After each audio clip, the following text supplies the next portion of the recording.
If I could introduce myself, my name is Robert Kugler. I am the police chief in Saddlebrook. I've been the police chief there for 25 years. I've been a law enforcement officer for 35 years. I want to welcome all the young students here today. First time, I believe, coming to the program. I see a couple of familiar faces, one over here, one over there.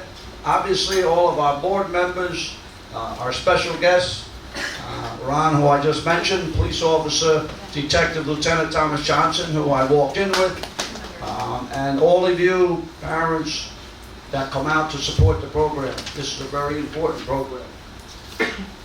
You know, you'll have your whole life ahead of you. There's a lot of things you need to be doing.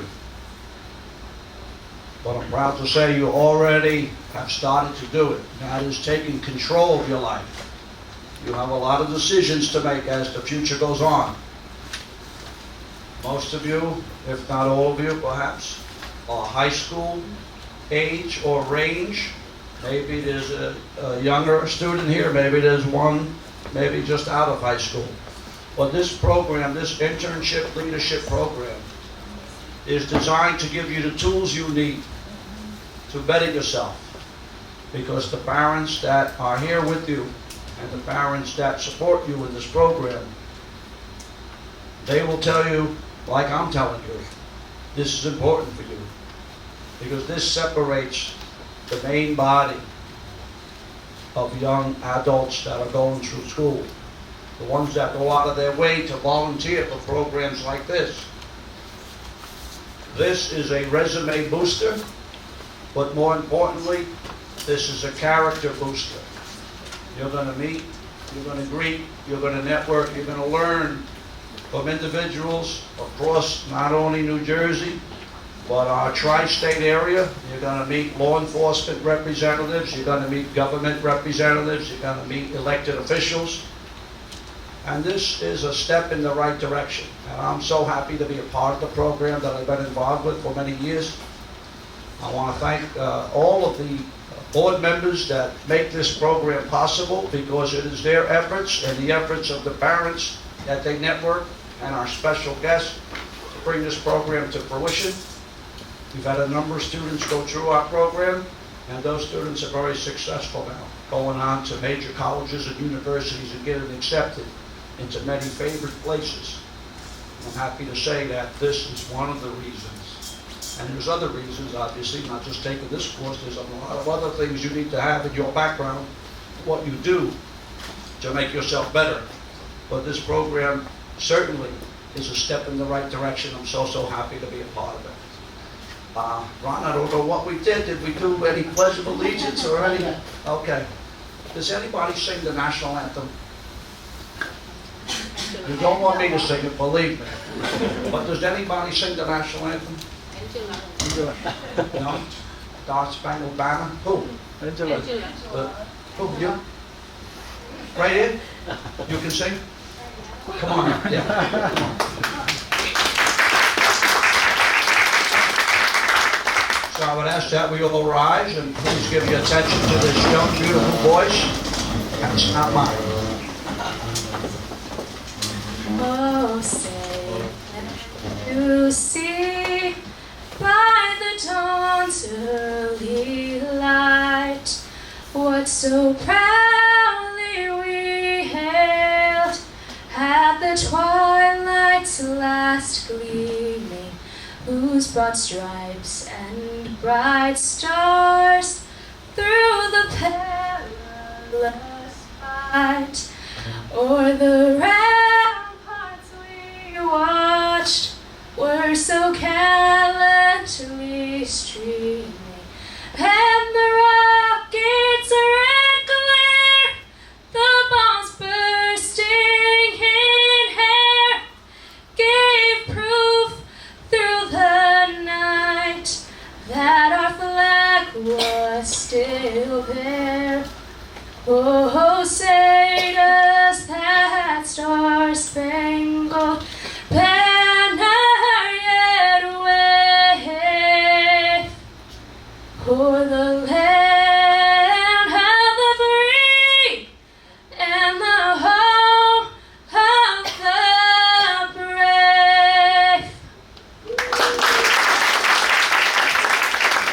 nation you may be from. Almighty God, our Father in heaven, we thank you this evening for allowing us the opportunity to gather together here to support these young students, these young men and women who are now taking the step to better themselves, to better their families, to better their communities, to better society. Because we know, dear Lord, you want us to do, through your will, you guide us. You make us do the good things that this society should all be about. And I know these young students, these young men and women, will grow and learn from their time here in our internship program. And we ask you, Lord, to give your blessings for these students, for their families, for our board members, and for everyone involved in this program. Give us the guidance and the will to keep going and do what's right for you, and eventually what's great for our communities and our society. In all this, we thank you, Lord. Amen. Thank you, everybody. Those tonight that I want to introduce. First of all, I'm going to introduce my Detective Lieutenant, Thomas Johnson. Thomas Johnson is a Detective Lieutenant. We have several ranks in the police department. Entry level is police officer. The next rank is sergeant, first line supervisor. After that becomes the first line commander of lieutenant. Thomas Johnson is with our police department close to 25 years, I believe, right, Thomas? He's not the chief because I've been a chief for so long I won't be but there's no one better in my department that has the passion to do what he does than Thomas Johnson. He's been a detective for a long time. We put him on assignment with the Drug Enforcement Administration. He's been undercover with the DEA. We seize a lot of assets, a lot of drugs, a lot of personal property that's out of our police department, and we enjoy today. But he's a great asset in my department. He works well with our Bergen County Prosecutor's Office, our Sheriff's Department. He's a networker all across New Jersey, and he's a good friend and a great guy. I want to welcome Detective Lieutenant Thomas Johnson.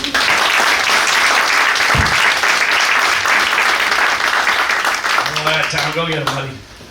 So I'm not as good as a speaker as my chief. I came on the job in 1995, the same year and at that time, he was a great mentor to me. I decided that I don't want to be a patrolman because I could just drive a patrol car, say hi to people. That was my first thing. They said, you know what, when you get in the patrol car, just smile. Just get in the car, put your hand up and start smiling. And then they said, how come you always smile? I said, they told me to smile every time I go in the car. So my goal was to become a detective, rise up the ranks. I saw the people doing it, taking tests. I started taking tests. I went on loan with the prosecutor's office in 2002. And I started seeing a lot of trends of white-collar crimes or credit card frauds, but at a low level, nothing to do with phones. You see the kids today. And then in 2000, I think it was 5, I went on loan with DEA, and I saw a lot of the trends in drugs and everything. Not today, though. A lot of the trends were going towards like marijuana, cocaine. Today it's a lot different. It's a lot of the heroin, it's a lot of the other stuff, the pills, all that kind of stuff. You read the media, and they talk about a lot of the pharmaceutical companies being sued now. Very important to watch that. And then in 2006, I got promoted to sergeant, and I was still a detective at that time. And then in 2015, I got promoted to lieutenant. I had a great career under the auspices of the chief of police, and a lot of times I was talking to the kids here that are in the program now, and I was talking to Miss Kim, and she's a mentor now, and I'm asking her what they want to learn from this program. And I think the most important thing they said was, I think there was, out of 6 of them, at least 5 of them said they want to be a good public speaker. I think that's very important that you said that, about being a good public speaker. If you can't speak up here, and you can't talk about things, you're never going to get your information out. So what we talked about over here was being a good public speaker, and I think this program is fantastic. I know Mr. Swan, he's with our police department as a special, and he comes in, he talks about it all the time. And I wish I had the opportunity to have this type of program. When we were younger, it's, what do you want to be? You want to be a law enforcement officer? Take the test. That was it. There was nothing like get into a mentor program, start mentoring people, start talking about peer pressure, start talking about family, start talking about everything we can. We didn't have that when we were younger. It was was just, you want to be one plus one, so here you go, put on the uniform and go. Today you got a lot of different programs. I think this program is fantastic. Fantastic for the kids, and I think you're going to learn a lot. And what I suggest you guys do is just try to stay away from all the bad stuff and keep your energy into this type of program and your education, and you'll do great in life, okay?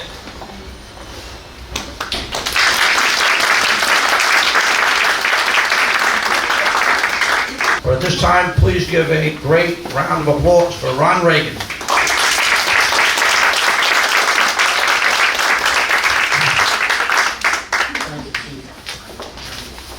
This morning I had to do a presentation down in the state police for 200 members of law enforcement and from a cross-section of everyone. And when you come up here and you're the speaker, the absolute worst thing is when you have a dynamic speaker before you. The person before me killed it. So we'll do our best.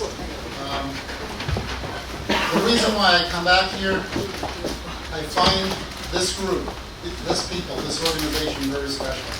I find your culture very special. The one word, if I had to talk about Koreans, respect. You provide an unlimited amount of respect, both in, when I was going to get my meal today, someone said you have to go in front of me. That's respect. When you bow, I happen to go to a Korean church, and everyone else goes to that meeting, and no one you bow deeper for respect.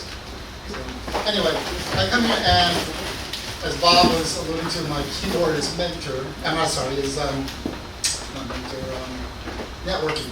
But I was thinking today, when I'm coming here, part of my role is to mentor you, to teach you, to guide you, to help you, to answer your questions. And at the end of the day, when I walk out of this room, I think I've gotten more than you got from me. I feel great speaking to you.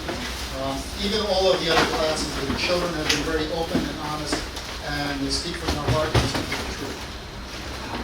So there was one thing that changed my life, and if you have a chance, I don't know if Redbox has it or if Netflix has it, there's an old movie called Pay It Forward.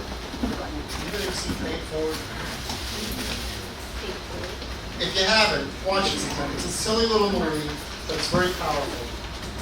And it talks about a young boy who goes to school, and the teacher says, I want everyone to come up with an idea that's going to change the world. It's a pretty big task. And the one little boy comes up with this idea, Pay It Forward, where you do something very special for 3 people that really are going to change their life. And each of those 3 people have to do the same thing for 3 other people. And it goes on and on and on, and it does change the world. So many years ago, somebody did a favor for me, actually for my daughter. My daughter is now in the CIA, thanks to somebody who opened the door. And I've been paying it forward to youth like you ever since. So that's why I do what I do. Anyway, I'm trying to teach you some life lessons today. And one of the lessons I didn't think about till I was talking to Angela was resume. At your age today, you should start your resume. Because you tend to forget things. You forget activities that you belong to. You know, when you graduate college, you might have forgotten that you were part of this. It should be in your resume. With computers today, you don't need whiteout. You don't need things to erase. Remember whiteout? I mean, I grew up in an era where we had payphones, we had dial phones. I mean, actually, we grew up with a party line. So, anybody know what a party line is? When you picked up the phone, somebody else might be on it. And not from your house, from another house. But I go back a little bit. But you should start working on a resume for yourself. Every activity you do, if you're in tennis, like one of you ladies here, should be part of your resume. If you're a soccer player, that should be part of it. If you're in the debate club at school, that should be part of it. And as you go through life, your resume will change a little bit, and you might take off some of the stuff off the bottom and put more appropriate things, but it's hard to remember everything. My first life's lesson to you is called networking, and my passion is to tell people, when you meet someone for the first time, when you meet the detective for the first time and you talk to him, you should ask him for his business card. You probably, I got him off hook, he probably doesn't have 50 cards in his wallet. But we can get it for you. And what you want to do is you want to write a little something about that person on the back of the card. Something that he said that you're going to remember, that if you were to talk to him, it's going to kind of make it casual, make the introduction easy. And anybody know what a Rolodex is? It's no really word. A Rolodex is a card file. And maybe, I don't know what they use these years, probably the cell phone takes a picture of it because I have it on mine, card something. But you want to keep a card file of people that you've come across. Write something about them. And if you got his card today, you should send him an email tomorrow. It was great meeting you. I learned from you. I learned that every time I drive in the car, I'm going to smile. And what that does, it opens the door to a relationship with him. And at some point in life, there may be a time where you may need something. And there's nothing worse than you don't hear from somebody for 10 years and they call you up and, I got pulled over, what should I do? You have to kind of develop a friendship. You have to develop relationships, and even for careers. You're at the perfect age now as being freshmen, sophomores, and juniors in high school. If you think of a career that you want, find the person that does that career. So, well, my first week, Alex. Alex was saying he enjoys sports. He may want to go into sports management. You got to find the person that does the job that you really would love to do. And you know what you do? You look him up, you find out what his email address is, and you send him an email. And you tell him, I'm a freshman at Pascack Hills, and I play soccer, and I have a passion for sports. And I wondered if you would mind answering a few questions like, how did you get to do the job that you do? What was your career like? Because I think that I want to do that. You've opened a relationship, and I can tell you, most people will respond to you. Even though you're a 9th grader, you're talking with passion, and it's going to make a difference. It's going to open the door. Somewhere in life, that door will help you to get your career, because if you've kept that relationship open, now you're in college, you're still communicating with them. How can I break into the industry? Now you can go a little bit more for the juggler. It works. I'm proud to say there's a young fella I met, one of my godchildren, who's Korean, and as a junior in high school, he kept saying, all I want to be is a doctor, but I want to be a heart surgeon. So what we did was we sent an email to the head of Columbia Presbyterian in New York, because they're one of the top heart transplant hospitals, and we asked the head of the department, can Michael come meet you? And you know what? 10 minutes later, we got a response. Come on in. And all the way in, I said to Michael, this is what you have to ask him. Ask the head of the transplant team, will you be my tutor? And as a junior in high school, he was going in the operating room watching heart transplants. And he kept that relationship all through high school, through college, and now he's in medical school at Cornell. And it's a little bit tricky to do. You don't ask for a job, but you ask for help. You ask for advice. You ask for guidance. And you keep building that file of people in your life that, you know what, from all different types of careers. And this lesson should be not only for the students here, but for the students' parents. It's a life lesson. And I can tell you it works. When I took the children, the students, to the state police, what Bob didn't tell you was, who gave us the tour? The #1 dog for the state police, with passion. And he called me right after, and he was so impressed with this organization, with these kids. You know why? Because you respect them. And I know the colonel by networking. The head of the New Jersey FBI by networking. So that was life lesson #1. Life lesson #2 is, if you ask a question to someone, detective, are you really going to give me that ticket? You know what? You have a 50-50 chance.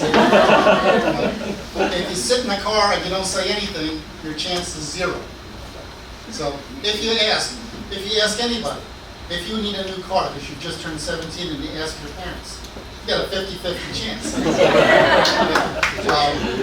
But with everything in life, we're very timid. We're afraid to ask questions. Particularly your community. You are a little bit timid. I'm a civil investigator. You'll notice the detective and the chief both have guns on the side of them. I don't. I have a pen. So that's the difference. I do civil fraud, they do criminal. A lot of times when I start, they finish. There's a fine line in there. And so, where was I going with that? I don't know. But, anyway, before I finish up my next topic, there's a box full of these blue bags back on that coat rack. Take one home with you. There's information on frauds in there. And there's a phone number here, which is an important number. If you're doing business with someone for the very first time, call and ask about the company before you do business with them. There was a student from here who called me too late. He already bought a car. He bought a brand new car, and he couldn't get it registered because they used whiteout on the registration. Motor vehicle won't take it. But he called me after he spent $1,000 on the car. It was a stolen car. So he's out $1,000, but he learned his life lesson. But if you're doing business with, particularly for the parents, if you have a contractor coming to fix your house, if you're having dental work and you're having new braces, call about the dentist. We do pretty much every profession. We'll tell you the history, the complaint history. Then it's up to you if you can do business with them. But it really is a great phone number, and that's what I do. I reenact a lot of people who have been taken advantage of. There was a car dealership right here in your community that was selling cars, and we got complaints that they were selling them for 2 different prices. One price for the Korean community and one price for the Caucasian community. Who paid more? Korean, because you deal on trust. You deal on handshakes. You need a contract. I did a presentation. We had everything converted into Korean. We did a presentation 3 or 4 years ago, and it's very difficult to get your culture to change because you're so used to doing the handshake and contract. When you hire a contractor to repair your house and you don't have it in writing and you pay in cash, there's very little we can really do for you. Do it on a contract. My last little life lesson to you is, this will make the police smile. If you were to graduate today and you worked for 25 years, maybe some of your parents are at that point yet, I don't know. You've gotten married, you have a car, you have kids. How much money do you have in the bank, in your account? Any clue? 25 years of working? How about 50,000, 100,000? We'll go 100,000. And you put it into the bank in Pal Park. What percentage of interest do you get? Anybody know? 2% is good. 1%. So if you have $100,000 and you get 1% interest, every year for the rest of your life, you're going to get $1,000. Pretty good. But if you go into law enforcement, you get something called a pension. And for the rest of your life, depending on where you are in salary, but law enforcement tends to have a pretty good salary nowadays, you're going to get $60, $70, $80, $90, $100,000 for the rest of your life. It's kind of like hitting the lottery. So when the chief retires and he gets his pension, he can get a job doing whatever he wants. That money is play money because he has his pension to take care of it. And this is a law enforcement organization, but a lot of you don't want to go into law enforcement. Some of you want to go into finance. Some of you want to become doctors. Some of you want to be lawyers. You know, you can go to the FBI and not carry a gun. You can have a degree in accounting. You can have a degree in finance. You can be a doctor. You can be a photographer, just like the photographers back there. It's an important position because not only do you take pictures, you have to testify on that. The fact I took the picture of this, it's unaltered, I took it on this date. It's an important job, and it comes with a pension. So, things for you to think about. So, your job, your homework today is for the students, actually for the parents. Watch Pay It Forward. Let it change your life. Work on a resume. Even if you're a parent, update your resume. If you're a child, start a resume. If you go into like WordPerfect or something, there's a drop down, you can get sample resumes and just put your information. It's important. Learn networking. You should ask everybody you meet for a card. Where was I? I was with the AG, the Attorney General, on the boardwalks, and I had 4 interns with us. And the AG's walking down the boardwalk, and I said to him, "You have time to meet the interns for a few minutes?" He said, "Sure." And all 4 of them, the first words out of their mouth is, "Do you have a business card?" And you know what? Each of them sent them an email the next day, and they got responses. So that's your life lesson. 50-50. If you're not sure of something, don't be timid, ask. It goes from a 0% to 50-50. And finally, think of maybe a career in law enforcement, whether it be a local department, a county, a state, a federal. There's a lot of great jobs out there. So that's my talk. You'll see me every week, or every month, I should say. And hopefully I'll get to meet all of you and spend some time with you. Thank you.